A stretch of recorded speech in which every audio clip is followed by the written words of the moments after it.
dunia pendidikan nasional kembali menjadi sorotan. Bukan karena prestasi, namun lagi-lagi karena aksi tak terpuji. Cerita nestapa itu kembali terjadi. Murid menantang sang guru berkelahi.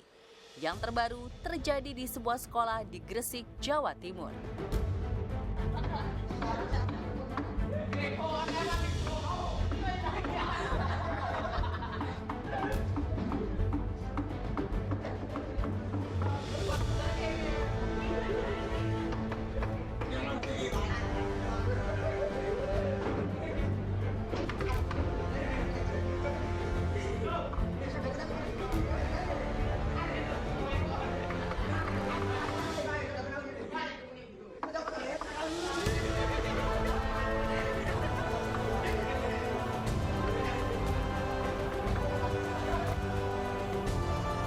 Dari sebuah video yang beredar luas dan viral, terlihat seorang siswa SMP yang mengenakan topi hitam menantang guru berkelahi di dalam kelas.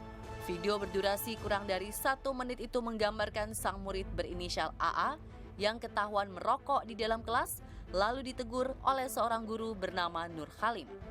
Bukannya mematuhi, si murid bengal ini malah menantang.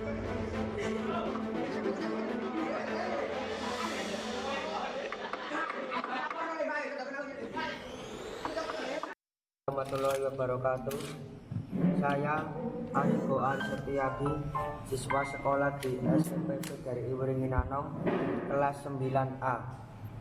Dengan ini saya minta maaf, sekali lagi minta maaf atas perbuatan yang saya lakukan terhadap guru saya, Bapak Nur Halim, yang terjadi pada hari Sabtu tanggal 2 Februari 2019 sekira pukul 8.00 waktu Indonesia Barat di dalam kelas sewaktu jam pelajaran, yang saat ini videonya menyebar luas atau viral di media sosial. Atas perbuatan tersebut saya sangat menyesali dan saya tahu itu salah. Dengan penuh kesadaran saya berjanji demi Allah tidak akan mengulangi perbuatan itu lagi, dan saya buktikan dengan pembuatan surat pernyataan. Mohon izin Pak Nur Halim dan Mas Ibu, mohon minta maaf sesuai dengan mendampingi. Amit Pak. Tahan. Pak Kapolsek, oh ya. Pak Kapolsek. Dan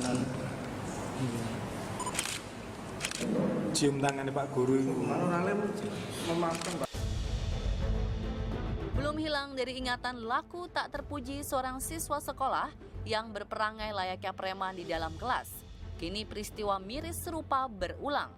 5 orang murid SMP Negeri 02 Galesong, Takalar, Sulawesi Selatan menganiaya salah seorang staf sekolah. Lebih miris lagi, mereka dibantu oleh orang tua murid. Tak jelas apa motif para pelaku menganiaya ini. Aksi brutal para siswa SMP ini disaksikan oleh sesama siswa sekolah. Korban yang dipukul dengan menggunakan kayu langsung tumbang tak berdaya.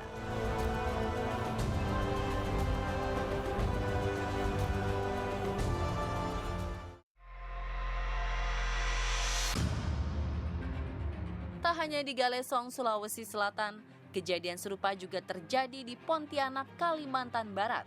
Seorang guru terluka cukup parah di bagian kepala lantaran menegur siswanya saat asyik bermain game online saat jam pelajaran berlangsung. Tak terima ditegur sang guru, seorang oknum siswa berinisial NF bertindak anarkis. Dia melempar bangku sekolah ke wajah sang guru. Akibat lemparan ini, Nuzul Kurniawati dilarikan ke Rumah Sakit Umum Daerah Sudaso. Kenapa kamu sama guru seperti itu? Nggak sopan, bisa ngelawan sama guru. Tapi jawabannya kasar, Pak. Jawabannya, ngapa kau ikut campur? Jadi saya bilang, ibu kan guru kamu, otomatis ibu nasihatin kamu kalau lagi salah. Tapi dia nggak peduli, masih main game terus nih Pak. Tangan sampai main game terus nih. Akhirnya saya ambil. Maksud saya kalau saya ambil, dia pelajaran berjalan lanjut lagi kan. Begitu saya ambil, dia ngambil kursi, langsung mukul kepala sampai pusing. HP terlempar mungkin, terbelah mungkin sama apanya, tutup belakang sama itunya baterai mungkin, sama dia diambil, bukannya dipegang tapi malah dilemparkan ke sini saya nih Pak. Rahang Bu ya. Sungguh memilukan.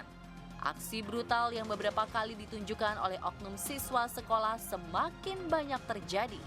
Tercatat, ada belasan kasus kekerasan yang dilakukan siswa sekolah kepada staf pengajar di sekolahnya sendiri. Apa yang salah? Apakah sistem pendidikan nasional yang gagal membentuk moral anak didik? Atau faktor lain apa yang membuat begitu tipisnya moralitas generasi kini? Lepas dari faktor yang melatar belakangi maraknya bulian dan penganiayaan yang menimpa para pendidik, sebuah tindakan kekerasan tetap memiliki resiko hukum.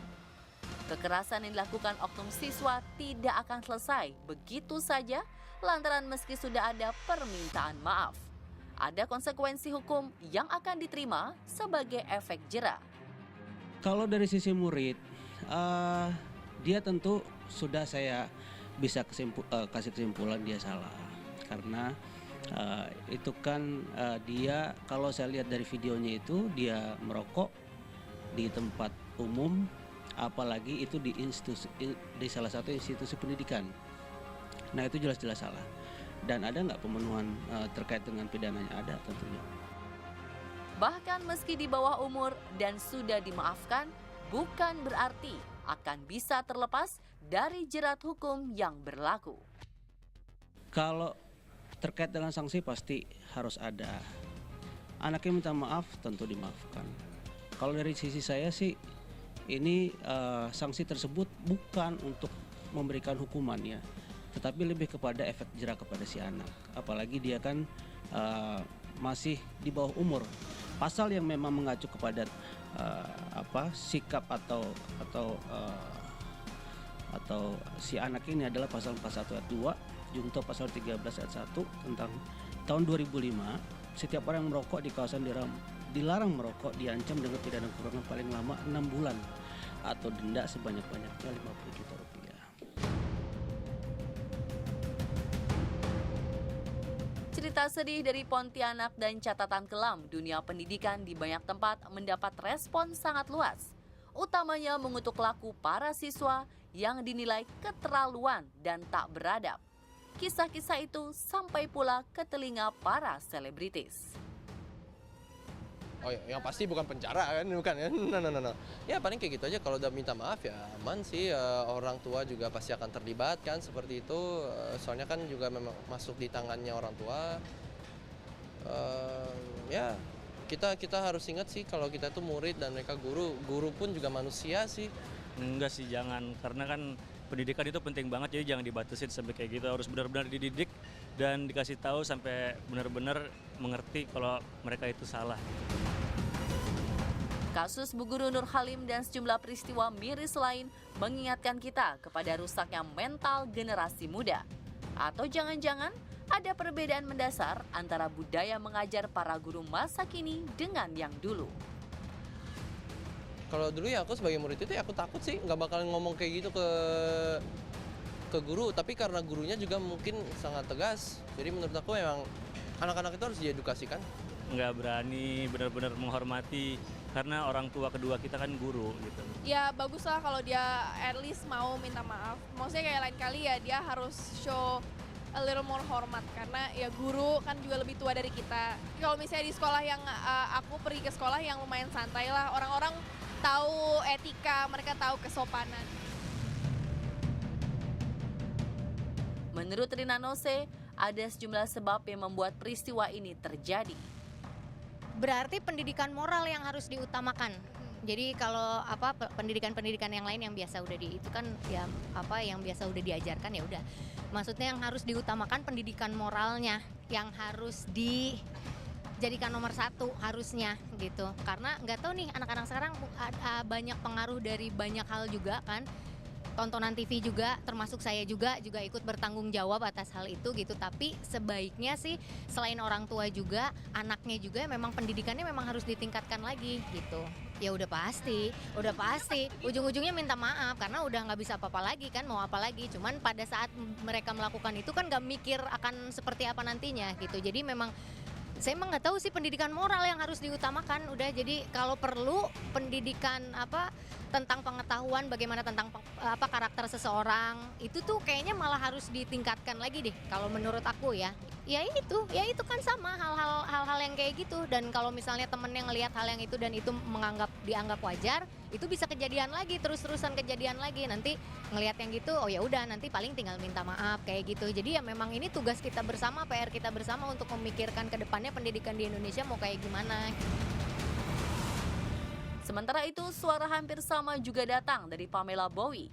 Selain mengutuk aksi tak terpuji itu, ia juga menyoroti beberapa aspek dan sebab entengnya anak murid melawan dan bahkan mengajak guru berkelahi. Miris aja sih, mungkin juga kalau aku sih melihat, kan kita nggak tahu ya, cuma dari potongan video kecil itu bisa banyak perspektif gitu loh. Jadi kalau menurut aku ya sebagai netizen yang melihat itu ya pokoknya sangat tidak dibenarkan untuk melawan guru tuh nggak pantas lah ya. Banyak faktor, bisa jadi lingkungan sekolah, teman-temannya dia juga bisa mempengaruhi, atau mungkin juga didikan di rumah kurang gitu. Siapa tahu bisa juga karena gini, anak kurang perhatian di rumah, dia cari perhatiannya di luar, ya kan? Itu kan juga nggak bisa disalahin gitu. Jadi banyak banget kayak kemungkinan yang mendorong anak itu bisa ngelakuin hal itu gitu loh.